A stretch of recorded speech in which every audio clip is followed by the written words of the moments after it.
And my real low life was one night here in Hervey Bay. I was in the Fisherman's Park. I was laying on the ground wailing, probably about midnight. Yeah, that's right. I rang me mate. When I was in that situation, I went, there's something really wrong.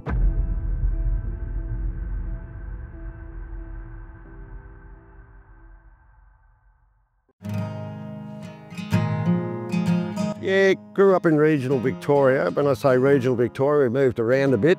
My old man he worked as a psych nurse in the days when we had mental hospitals. So it started off with Ballarat, Beechworth, Shepparton, Bendigo.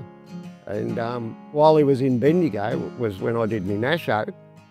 And I said to him one day, I said, I think I might start a wrecking yard when I get out of the army. That's something that I eventually did, but how that eventuated is when I was growing up in Shepparton, I used to work at the wreckers, part-time I suppose, and I reflect on it now and I laugh, because on the Wednesdays, we only did 4 days of school. All my mates went out the bush and had a barrel, and I went to Shepparton at the wreckers and I worked there on the Wednesdays and the Saturday mornings, so it gave me a taste of what it was like to have some money in your pocket, so I loved it. Whilst I was in the army, I had one of the best life educations you could ever get. You couldn't buy it. And I learnt what gambling did to people. I learnt what alcohol did to people. I've always boasted it was the best education I ever had. My 18 months or 2 years or whatever it was when I did my military service. When I got out of the army, I started up at Auto Parts Recyclers in Bendigo. And we were quite leaders, I think, in our time. We introduced a lot of new things to the country. I was one of the instigators of getting our national association, which was great. We finally had representation right across Australia. It was called APRA, the Auto Parts Recyclers Association of Australia. So we introduced a lot of stuff and it was good. I love the industry like you could never believe, never believe. I learned something which I reckon is just absolutely so critical to all of us that have issues and stuff like that. Dad said to me one day, you know, mental health, he said, you know, it's the same as having a cold. And he said, that's what people just don't understand.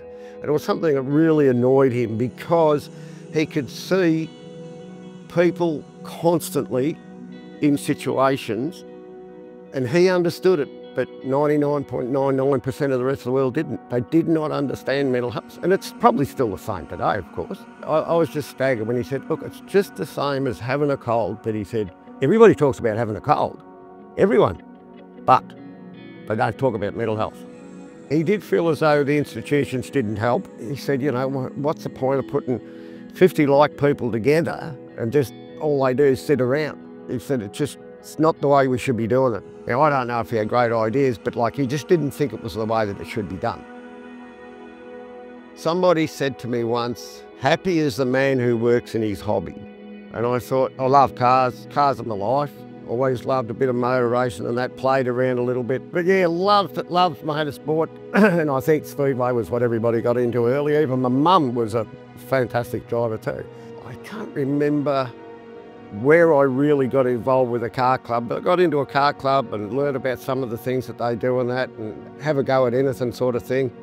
And then it was the era of the desert races. And I got myself a Volkswagen and we went up and competed. We just had a ball every time. It was a great family atmosphere. You'd camp, we all loved camping. We'd have a fire, we all loved having a fire. We all loved doing our cooking and doing camp roasts and camp ovens and that. And it was a real family thing. Even later on in life when we had kids ourselves, it was just great. They loved it. They grew up with it too.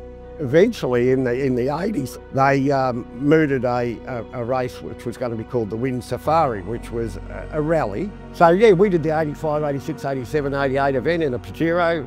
Beaut little car, boys for the bush, no budgets, no nothing.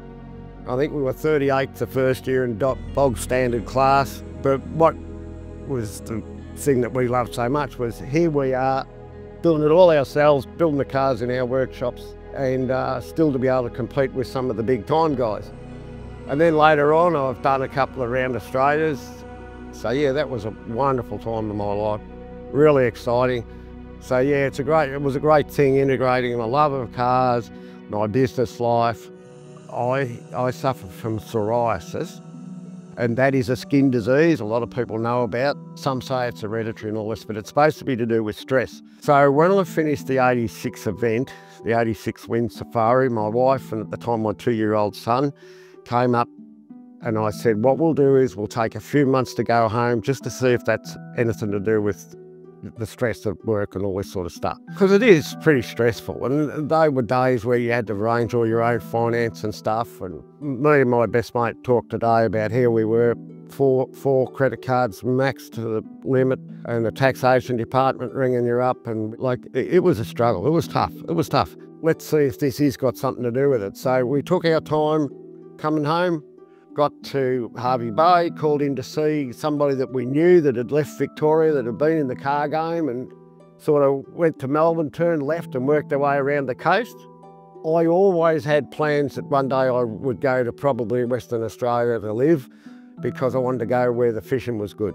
I didn't want to go to Queensland because everybody went to Queensland. But I thought, oh, well, we'll have a bit of a look. Called into Hervey Bay, fell in love with the place immediately, and said, well, this is where we're going to come and live.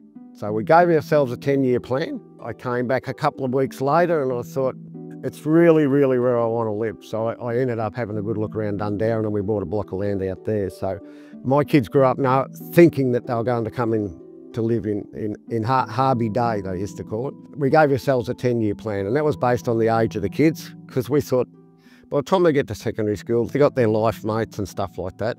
That was the decision. This is where we're going to come and live. Just loved it. I've been involved with a service club for most of my life. Oh, not most of my life, I suppose. I can't remember when I joined, to be honest with you, but I'm a great believer in service clubs. I think we live in a different world if it wasn't for our Lions and Rotary and Apex and all that sort of thing. An insurance assessor was the man who introduced me to Rotary. And he told me, Laurie, I want you to come along to Rotary. I said, no, I'm too busy. And he said, you know, the day never comes that you're not too busy. What are you talking about? He said, no, it doesn't come. He said, those that are busy are always busy. So he said, you've got to make an effort. So I went along, and I didn't really know what it was. I knew it was something that helped people and a charity or whatever. And I quite enjoyed it. I understood it worked internationally and all that sort of thing. And I thought it was a way of doing things, you know, if you want to try and help people and stuff like that. So I didn't care if it was painting somebody's house or whether we were doing a big tournament to make a heap of money to do something. But Rotary's been a fair bit of my life. I've done 2 humanitarian projects which I've loved immensely, one in Nepal and one in the Solomons. They were things that were just going to change people's lives. Like, they're no big deal supposedly, but I think Rotary's fairly international, like all your service clubs, but a lot of people sort of say, oh, why do you want to help people overseas? But I think the problem is most people don't understand service clubs. Some of them are totally devoted locally, some of them go everywhere else. And I think one of the other things that I need to comment on here is the Dunga Derby in our area. Because, mate, that is just brilliant. I think it's possibly stolen potential service club members, but hey, at the end of the day, it still achieves one of the same objectives, helping people out. What I wanted to do in Hervey Bay, I wanted to do Hyundais. I'd made the decision that I wanted to do a world car so that I could get stock from anywhere, and so I wasn't totally controlled by the local market, things like that. I totally believed that I was going to go into Hyundais. In fact, I brought my wife one of the first Hyundais into Australia, trying to learn about them and things like that. I had the names registered and all that way back when we first decided this is where we were coming. We did a trip, I think might have been about 93, where a group of us auto recyclers in Australia and New Zealand got together. We went over to America. They said, what are you doing here? We said, we want to know how you make your money. You're making money and we're not. It did seem to be a very different market. And fortunately enough, my accountant was on the plane coming home, and I said to her, I think, Deb, I'm going to do Jeeps. I can see this as, I don't have to learn all these different customs. Like nearly all my mates are dealing in Japan and Malaysia. I can talk the language. I know what the money's worth, half of ours. I thought it was an opportunity because I didn't know that there was anyone else specialising in Jeeps. We were a general dismantler and we did everything, and I just thought the day was coming where the secret would be to be a specialist, so you could learn your craft better be able to look after your clientele. And I decided I was going to do a one make in Hervey Bay, but it ended up being Jeeps. I do have two businesses. My beautiful wife and my boys are in, I've got two boys, they're in the Jeep business. And all the things that were non-Jeep, I pulled out of the Jeep business and I run it totally separate, so I don't adulterate the figures, so we can keep an eye on where we're going and what we're doing. But at the moment, we actually work pretty well all over the world. My wife's telling me I've got to sell all my cars, and I've realised I'm too old to look after them all anyway, and I've got a few that I need to sell. So I put one on the market, sold it. I've still got about 18 of those new Commodore engines I just told you about. A guy rings up from Melbourne, he wants one. A bloke rang up from Albury and he wanted a drive plate in a hurry. My mate said, are you going south? I got this to be delivered. So I head off. I drop off a fridge on the Sunshine Coast. I dropped some parts in Brisbane. I dropped off the FE that I sold in Wodonga. I dropped off the other parts that the bloke wanted in Albury. I took to Melbourne, I rode down to Melbourne, drop off the Holden engine. And my mate says, my best mate, who used to be my navigator, says, I'm coming back with you. So I go around to him in Geelong and he said, look, my neighbour's got this Land Cruiser, it's got to go to Queensland. I said, well, if she wants to give us some money, I'll be in that. So we load up this cruiser.